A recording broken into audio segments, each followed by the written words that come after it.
Mon pote Gilda m'a envoyé une vidéo de l'entraînement de l'équipe de France de football en me disant « Regarde comment ils s'entraînent ». Je n'ai pas encore vu la vidéo, donc je vais la regarder avec vous et on va voir si l'équipe de France s'entraîne correctement. C'est parti.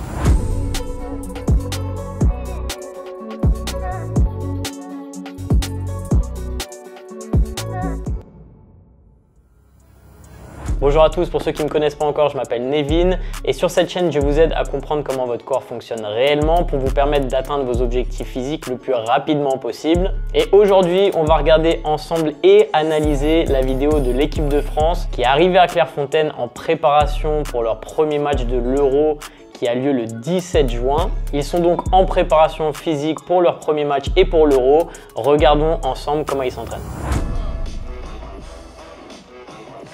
On commence par un renforcement à la salle.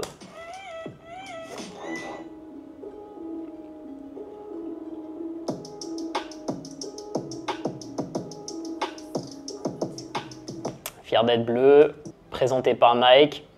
Ça va envoyer du lourd avec le petit beat qui va bien. Aïe, aïe, aïe, aïe. Ok, donc là on a William Saliba qui est sur un tirage haut avec le coach qui est derrière lui et vous pouvez voir que le mouvement va pas du tout. En gros, la charge elle est trop faible pour lui. Alors je sais que certains vont dire ouais, bah, c'est des footballeurs, ils cherchent pas à être énormes et s'ils sont trop musclés, ils vont être trop lents. Alors, il faut savoir que ok, là c'est un entraînement du haut du corps, mais c'est pas parce que vous êtes plus musclé que vous êtes plus lent. Vous avez juste à regarder les coureurs du 100 mètres qui sont généralement plus épais que la plupart des gens qui s'entraînent en salle de sport. Alors là, le problème sur son tirage, sur le bas du mouvement, il casse les poignets et il a les avant-bras qui sont pratiquement parallèles au sol, alors que son avant-bras, il devrait toujours être perpendiculaire ou du moins dans la direction de la poulie. Mais là, en fait, le fait de terminer comme ça avec les avant-bras, ça devient plus un exercice d'avant-bras de casser du poignet que de la tension que vous allez mettre sur que ça soit le haut du dos dans ce cas-là, parce qu'avec une prise large comme ça, on est plus sur un recrutement du haut du dos. D'ailleurs, je me pencherai un petit peu en arrière ou sur le grand dorsal si vous avez un coude qui reste devant vous et plutôt proche du corps. Et je suis assez étonné que le coach soit juste là et que du coup, il accepte un mouvement comme ça parce que c'est pas idéal.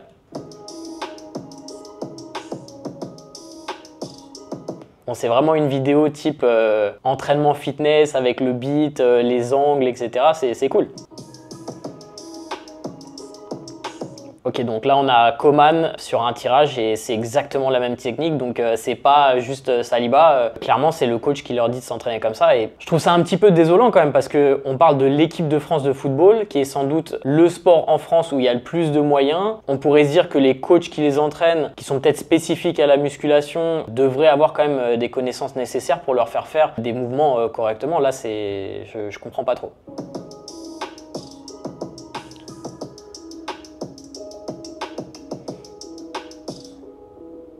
Donc on a plusieurs exercices, on a des tirages verticaux, des tirages horizontaux, on a du développé couché aussi où on voit pas trop la technique, peut-être qu'ils vont nous montrer un peu après. Là on a un tirage horizontal, la technique est plutôt bonne, je sais pas pourquoi il met ses mains sur ses épaules, peut-être qu'il aime bien lui caresser les épaules, je sais pas. Oh là là. Ok, alors là on a Upamecano sur, je pense qu'à la base c'était un Y raise. Mais là, on se retrouve sur un W. Il n'y a rien qui va parce que là, la tension, elle est vers l'intérieur et il a un bras qui finit comme ça. Donc, il n'y a pas de tension à la fin du mouvement. Ça met pas mal de tension sur la coiffe des rotateurs. Je comprends pas du tout, mais alors pas du tout, pourquoi le coach a encore une fois les mains sur ses épaules. Quand vous faites un Y raise ou quand vous faites une élévation latérale, c'est normal que votre épaule elle monte parce que vous avez un recrutement du trapèze haut qui est nécessaire pour la rotation scapulaire en fait. Cette idée de toujours vouloir abaisser les épaules quand on fait des élévations latérales parce qu'on ne veut pas avoir de tension sur les trapèzes, c'est une connerie parce que c'est normal que votre trapèze il s'engage pour avoir une rotation supérieure de la scapula et une stabilité de la scapula quand vous faites des exercices d'épaule. Là, vouloir absolument abaisser et en même temps faire un exercice comme ça, à l'encontre de la biomécanique du corps, quoi. Là, pour le coup, je dirais que c'est même pas une mauvaise exécution, c'est que là, c'est un mauvais exercice, quoi.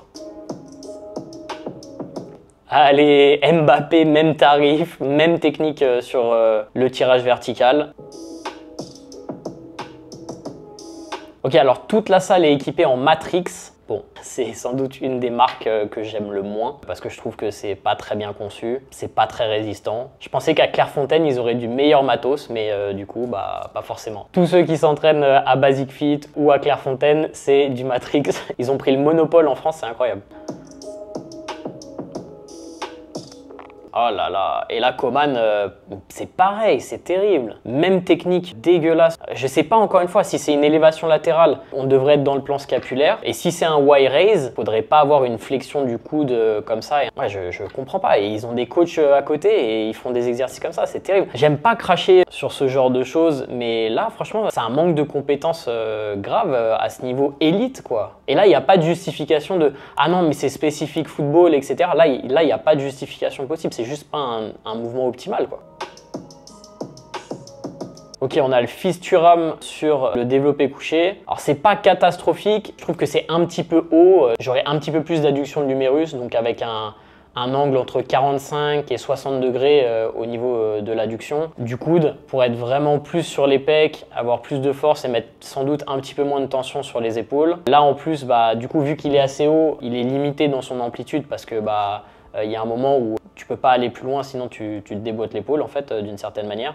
Donc c'est pas catastrophique mais c'est pas top quoi. Et encore une fois, ça serait un mec qui va dans une salle du sport la première fois de sa vie, bah, je vais pas lui cracher dessus, je veux dire voilà, il faut qu'il apprenne etc. Mais là on parle de l'équipe de France avec des coachs qui sont là à leur disposition et qui sont même pas capables de les corriger sur des exercices comme ça. C'est quand même, c'est le basique du basique. N'importe quel élève bayésien peut vous dire que ça c'est pas un mouvement optimal et il va le corriger en lui disant ok bah voilà, place-toi comme ça, à ce niveau-là, ça va te permettre d'avoir un bon angle des coudes par rapport à ton buste etc. D'ailleurs si tu rêves d'être coach ou que tu veux améliorer tes connaissances sur l'entraînement ou la nutrition, la formation bayésienne a déjà formé plus de 2000 personnes qui aujourd'hui sont des coachs qui vivent de leur passion. Si tu veux plus d'informations, clique sur le lien ci-dessous. Et si tu veux un avant-goût, tu peux aussi accéder à notre newsletter en t'inscrivant juste en dessous aussi.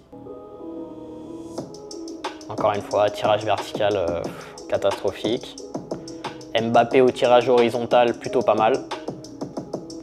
Aïe aïe aïe, Adrien Rabiot sur le triceps push-down. Encore une fois, c'est pas catastrophique, mais ce qui compte c'est le détail. Là, on a Rabiot qui fait un exercice de triceps avec une amplitude partielle, pas d'étirement du triceps. L'angle de la poulie est pas top, il faudrait qu'il s'approche un peu, qu'il s'avance et qu'il se penche un petit peu en avant pour avoir une amplitude totale sur son triceps push-down. C'est pas ouf. Et pareil, moi je suis pas très fan de l'attachement corde comme ça parce qu'en extension, on peut pas avoir une vraie extension complète. Je préfère me mettre sur deux poulies ou prendre deux cordes pour avoir un petit peu plus de longueur pour vraiment avoir une extension et une contraction maximum des triceps. Pas ouf. Allez, Grisou sur un tirage horizontal, c'est pas mal du tout. On voit qu'il a l'expérience, que c'est pas son premier euro. Sur le tirage vertical, je crois que c'est Emery. Mais pour le coup, c'est mieux que la plupart des autres personnes. On a un avant-bras qui est plutôt dans l'alignement de la résistance et de la poulie. Il s'est penché un petit peu en arrière. Donc voilà, vous mettez pas les coachs à côté, ils le font mieux naturellement parce que le corps sait se placer instinctivement plutôt que suivre des directives de « Ah bah non, bah abaisse tes épaules ». Donc Emery, validé. Ok, donc là on a du RDL unilatéral avec résistance à l'élastique, peut-être travail d'équilibre. Travail isométrique en unilatéral, assez important pour le footballeur, surtout pour les jambes parce que ils sont toujours en appui sur une jambe. Ouais. C'est des mecs qui sont tellement de niveau élite, ils pourraient faire tellement mieux en termes de préparation physique que là faire des espèces d'abdominaux gainage avec les ballons, ils pourraient faire des travaux explosifs en isométrie, de course, d'anti-rotation, de rotation avec une résistance aux élastiques, etc. Enfin, en termes de préparation physique, encore une fois, on pourrait faire tellement mieux. Pour moi, il devrait y avoir des gens qui peuvent les entraîner pour leur permettre d'accéder à leur plus haut niveau physique également. C'est vraiment le problème en France, c'est que là, on entend Macron qui nous joue du violon, genre « Ah ouais, le sport, c'est super important, etc. » Il n'y a pas grand-chose qui est fait en France pour faciliter la vie aux gens de pratiquer du sport. Il y a souvent ce côté, c'est soit tu fais du sport, soit tu es un intellectuel, mais un peu pas les deux, sauf si tu fais du tennis, du golf ou des pratiques un petit peu huppées. Généralement, c'est vu comme ah bah tu vas dans une salle de sport, t'es un débile. Et je pense que c'est dommage parce que la préparation physique pour jouer à son meilleur niveau et avoir son meilleur physique, ça a une vraie importance. Quand on regarde la plupart des podiums olympiques, la personne qui est en haut du podium a souvent une composition corporelle meilleure que les deux autres. Et ça montre bien l'importance du ratio poids-puissance, c'est-à-dire avoir le plus de muscles fonctionnels possible sur son squelette. Et c'est ce qu'on veut aussi sur un footballeur. Quand on regarde les meilleurs footballeurs comme Ronaldo, c'est des mecs qui ont une composition physique exceptionnelle, qui s'entraînent très sérieusement et c'est pour ça qu'ils sont au plus haut niveau aussi longtemps. Il n'y a pas de secret.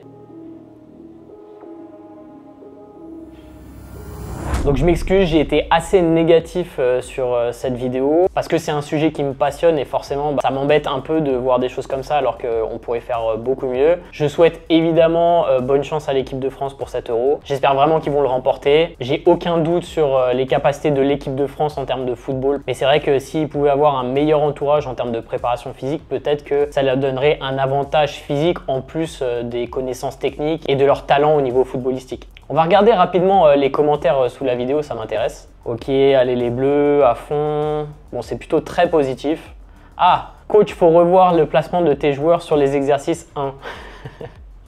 Le tirage d'eau, tout avec les bras, il n'y a rien qui voit. C'est quoi l'intérêt d'un circuit haut du corps, charge faible en 30-30? C'est une vraie question pour ceux qui ont la réponse. Les joueurs cherchent à renforcer les muscles avec des charges faibles pour de l'explosivité et non pour gonfler les muscles. S'ils mettent trop de poids, ça les ralentirait. Ouais, ok. Donc ça, on en a parlé avant, ça c'est vraiment un mythe.